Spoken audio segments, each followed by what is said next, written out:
Have you ever wondered why some volcanic eruptions can make for a fun day out and others can take out the side of a mountain, blanket cities with ash and disrupt the climate for a period of time? In the majority of eruptions, what determines the explosivity of a volcano is the type of magma that is being brought up to the surface. There are three components of magma that determine the eruption type: the composition, the temperature, and dissolved gases. These three things significantly contribute to the viscosity of the magma and in turn how well the magma moves as it's coming to the surface. Composition is specifically referring to the silica content of the magma.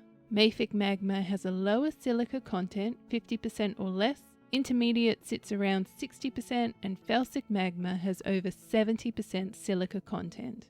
And why silica is important is because the more silica in a magma, the more viscous it is.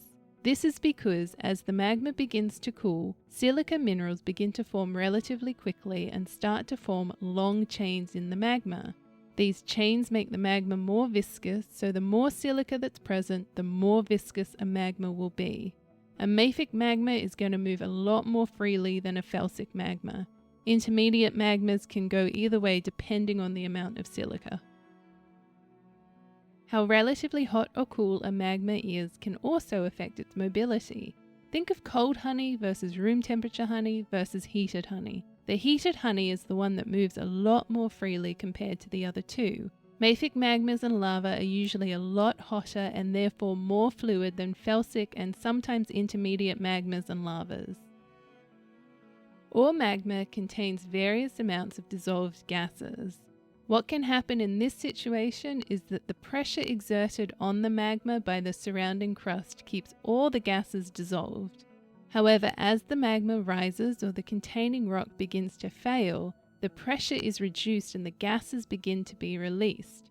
In a fairly fluid magma, this isn't an issue because the escaping gases can easily move through the magma and be released on the surface.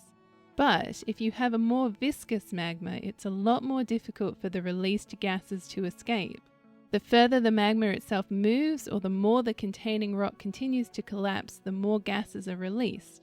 This cycle can continue until there is an incredible buildup of pressure from the gases, and this is where explosive events can occur.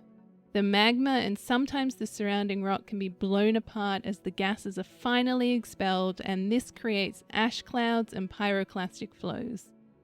Now, I don't recommend hanging out by the caldera of an erupting volcano, but this person did, and they captured a brilliant example of the viscosity of silica-rich magma. Tanah goyang memang.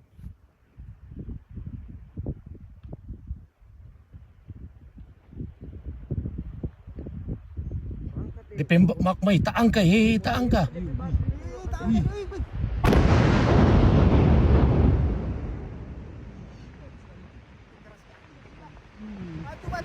Compare that to this video of silica-poor mafic magma just free-flowing out of this volcano.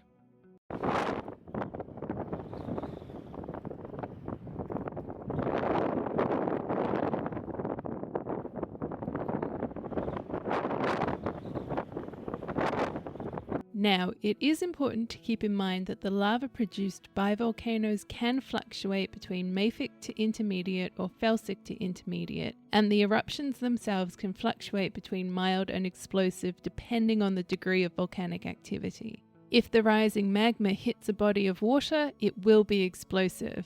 Superheating water can create massive amounts of water vapor, and the extra pressure can make things a little more explosive. But outside of that, these are the components of magma that can determine whether a volcanic eruption is an explosive one or not.